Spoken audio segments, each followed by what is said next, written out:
Hey everyone, I'm Brady Briggs with another episode of the Combat Logic. Joining me today is my friend JJ, who is going to talk about Gervonta Davis not being a three-division world champion today. JJ, how are you? It's nice to finally be speaking Hey, with you. yeah, hey, how you doing, man? Thanks for having me on. Absolutely.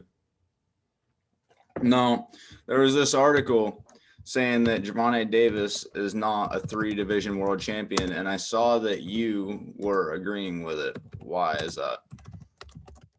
Because Taylor is the legitimate champion in that division, and you don't just be some off-brand dude, and then now all of a sudden like nobody cares about him. Which it's not really. It doesn't really take anything away from Gervonta Davis. Like I'm, for all I know, he probably could beat him, but it doesn't even really have nothing to do with that. It's more so like how the structure of boxing has to be for us to ever like recognize a world champion in a weight class. No, yeah, for sure. I think Josh Taylor is definitely the pawn for pawn at or not pawn for pawn, but the number one guy at lightweight.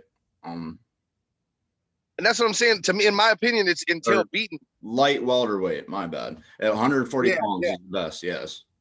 There's so many divisions in boxing. It gets so confusing. It's Oh like, my dude, every god, I know. every half pound. Bro, if it's not for all the divisions, it's all the fucking titles. All the titles are fine, but then all the super titles, then all the interim titles. Like, dude, when who just won a interim title? Heavyweight. I'm drawing a blank. Jamel Miller, maybe. I don't know. There was somebody that just won an interim title at heavyweight, and he just lost to the undisputed champ. It's like, dude, it don't make no damn sense, and it happens all the time. Yeah, it's really strange. Like, but that's why like a lot. That's why I say like a lot of those boxing titles. I mean, I don't want to say they're meaningless, but like the one like when you're not like recognized as really like the champ, but then you got like one of these organization belts, and then you get beat by a guy. I don't really think he has like the right of way to say like, oh yeah, now I'm the champ of the division. It doesn't really work like that. And that's the thing too No, is like a lot of guys were taking too though that saying that was like a shot at Gervonta, but it's not really how it is at all. Like I think he's a great boxer. Like it doesn't have nothing to do with him sure. as a boxer. No, I think he's just third division. Well, all right. First off, I want to like pause this, get into what I think in a second. I want to read this article. So it says Gervonta Davis is not a three-weight world champion. This narrative has to stop being voiced by those in power. We cannot make a song and dance about Josh Taylor being undisputed champion 1 month and in the next act like it never happened by declaring Davis a world champion in the same exact division. It makes no sense whatsoever. Davis is an exciting young talent who has won a collection of sanctioning body titles of varying legitimacy without ever proving himself to be anything like the best in the world. He's not once beaten anyone universally regarded to be the leader in any divisions he has competed in. That's a fact, but he just KO'd Luis Santa Cruz, who was 37-1, avenged his only loss, and he didn't get knocked out in that fight, and that was in a weight class above. Anyways, in fact, a closer inspection of his record shows he's barely beaten anyone who was in the top five at the time of fighting them. Last weekend, he defeated an unbeaten but largely unproven super lightweight contender. No, an unproven super lightweight champion, albeit impressively. For us, Davis deserves his place in the 140-pound rankings, somewhere between 6 and 10, but nothing more. Yeah, I don't agree with that at all. I think he would definitely be in I the don't know top about five. Like, yeah, I don't know if, I wouldn't put him that far down, but yeah, I want to like see who read or wrote that article. Hang on a second. Their name is Amanda Westcott. So yeah, but also too though, like what is true is about who he's fought because it's like I I mean, agree with that to an extent. how can you go any higher if you haven't beat nobody in the top five in any division? No, I agree with that. But dude, like I didn't even think he should have went to 140 to begin with because it's too big of a weight class for him. But all right, he just knocked out Luis Santa Cruz before this. That was a really, really, really impressive fight. Like he got outboxed for the first 3 rounds, just like he did against Barrios. But dude, Gervonta knows how to make mid-fight adjustments like no other, and he hits so fucking hard. He's the fastest dude, not in the sport because boxers get really, really small, but he's one of the faster guys in the sport for sure. And honestly, his first world title, he won in his 17th fight, the IBF super featherweight title. He defended it in his next. He was stripped of it in his next because he missed weight. That was a controversial thing. He won the WBA super featherweight title. and defended that twice. He won the WBA lightweight title. So this was his first title at 135. Then he won another title at 135 by defeating Santa Cruz. And now he went up and beat Mario Barrios, a 26-0. I think he's a 2-time champion, 3-time champion. That had 2 defenses to add to his resume. I didn't like this matchup for him at first, to be honest with you, because he's so short, bro, and Barrios is so much bigger than him. But if anything, I think Gervonta proved that he can beat Ryan Garcia in that fight. What do you think? I don't know if I wouldn't say I don't know if I would say proved. I would say like can. I think he proved he can.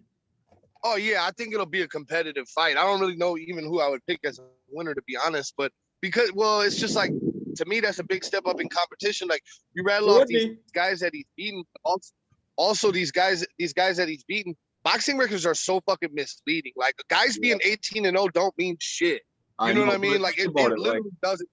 But Ryan Garcia's only real notable win was against Luke Campbell.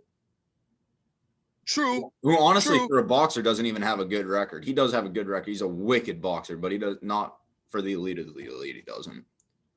You know, he's 20-4. Yeah, I mean, yeah, like I said, I mean, I think it'd be a competitive fight. So, but we'll see what happens. I mean, he showed a lot of power, like, coming up though. That was pretty impressive as far as that. Dude, yeah, like his power carries up, and not only does it carry up, but it carries late. Like, he can still knock people out in the 11th rounds and the 12th rounds. It's so crazy, man.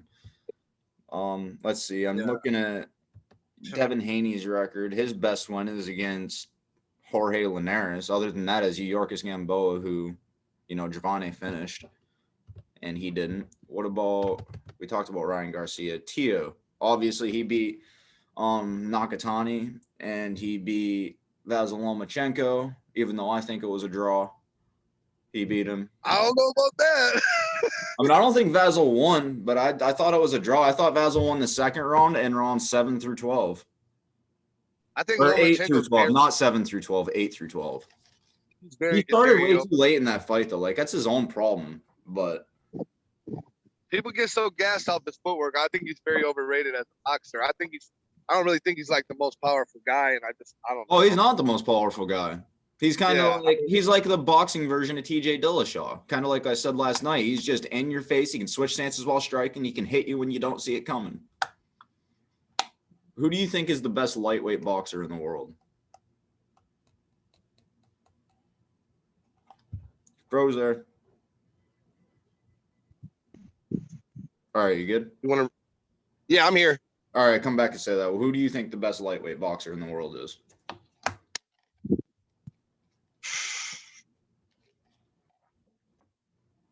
Like, you mean like lighter weight divisions? No, 35. 135. I mean, it's really between the big four, right? Or the big five, Vasyl, Tio, Devin Haney, Garcia, and Davis. That is a tough one. That's a very tough one. Like, they need to match these guys up together. That's what I'm saying. Like, as far as, like, I feel like it's hard to say a clear cut winner because of just like them just having a lot of ambiguous opponents. Don't get me wrong, there are some common opponents, but like, boxing math don't work like that either. Yeah, so it's just.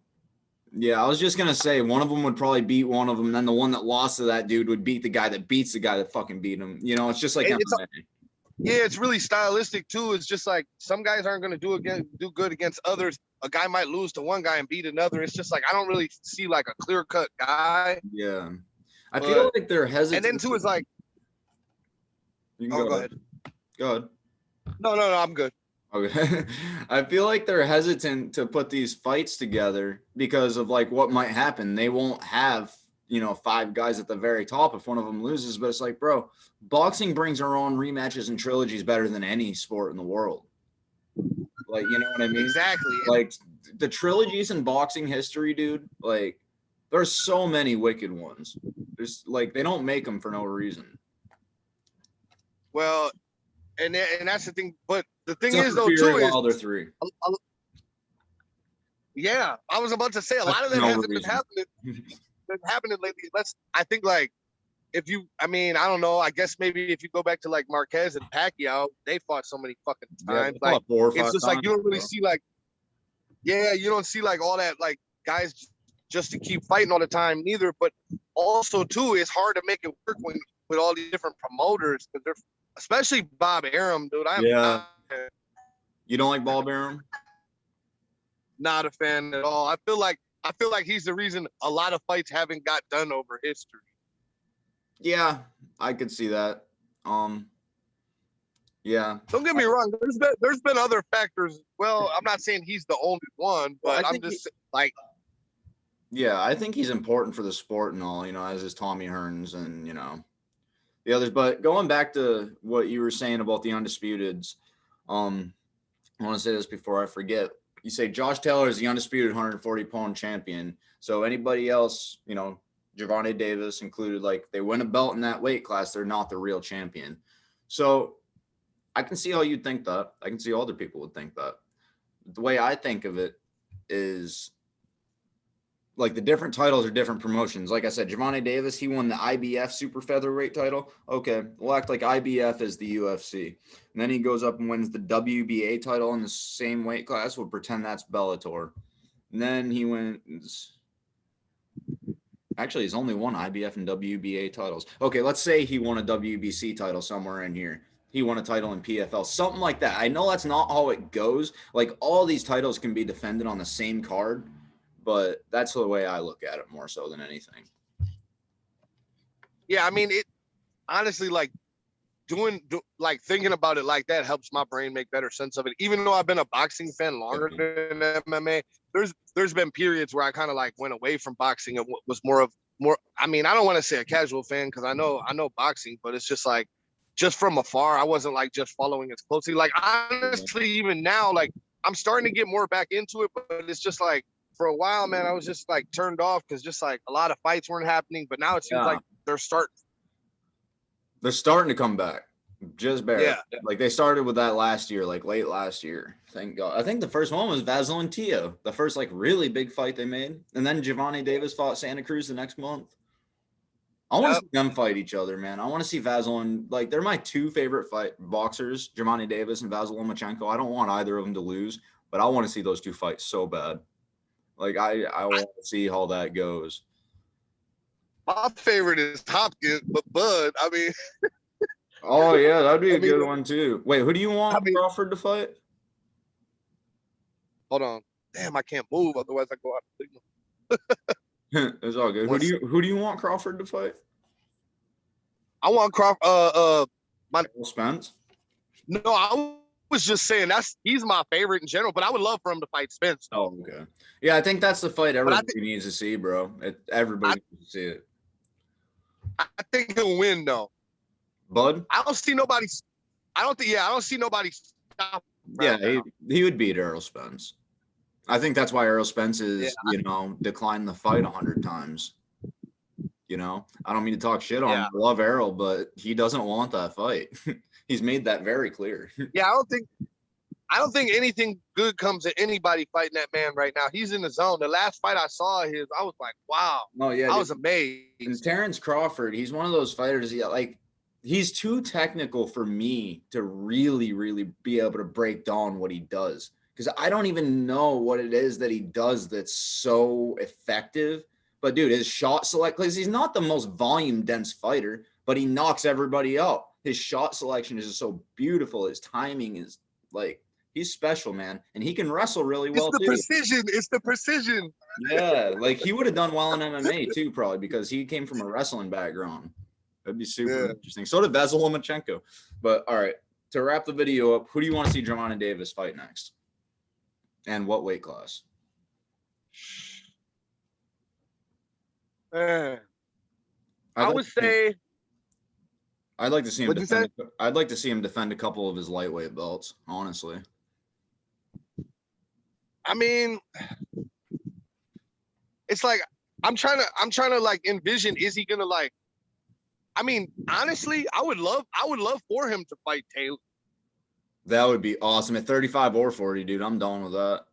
I mean, yeah, and it's just like whatever weight division like two guys can get comfortable at. Like, I'm not trying to like favor one or the other. I just want to see good fights in general. Yeah. Yeah, me too. I mean, whatever they can come to agreement at. But yeah, because I honestly want to see if these titles and what he's doing is really like valid or more valid opponent. I feel like, Yeah, and it's just like until he does that, like I feel like it's gonna be questionable. dude, we need to see all of them fight these top guys. Like I said, there's a top 5 lightweight. They need to only be fighting each other, man. Like, I don't know why they're matching them up with anybody else. Like, stop padding their records. Just fucking let them fight. Exactly. How do they get these mandatory contenders that like haven't beaten nobody and are nobody? Don't know. But they're like, fucking Avni Yildirim. Remember Avni Yildirim, who just fought Canelo, who was coming off a loss, who hadn't fought in 2.5 years? He was coming off a TKO loss, and he hadn't fought in 2.5 years. And he is a mandatory challenger for Canelo. Like, what the fuck? Well, I mean, Canelo's whole record is filled with cans, though. I mean, he's. I'm not saying he's never fought nobody, but he's fought like he's got a lot of fights for being his age, and that is all like Mexican cans, like just stacked on top of each other. He wants to stay active. Like Avni, yeah, he didn't deserve the fight, but he wants to stay active, man. He does try to fight the best though. He went up to 75 and fucking knocked out Sergey Kovalev. That was really impressive. I couldn't believe he did that. I thought he was gonna win a decision over him, but he fucking knocked his ass out. In all honesty, though, I feel like he should have never took that Floyd fight when he was that young, because now he got that blemish on him, and he wasn't even in his prime, and he really could have like not had a blemish on his record. I think it's a good thing he took it because he was 23. He learned a lot from it. He came back a lot better. Like, he didn't come back a lot better immediately, but over the next couple of years, he learned a lot from it. I mean, I guess I thought like his natural progression was gonna be that anyways, in my opinion. Yeah, like I'm not saying he didn't learn nothing.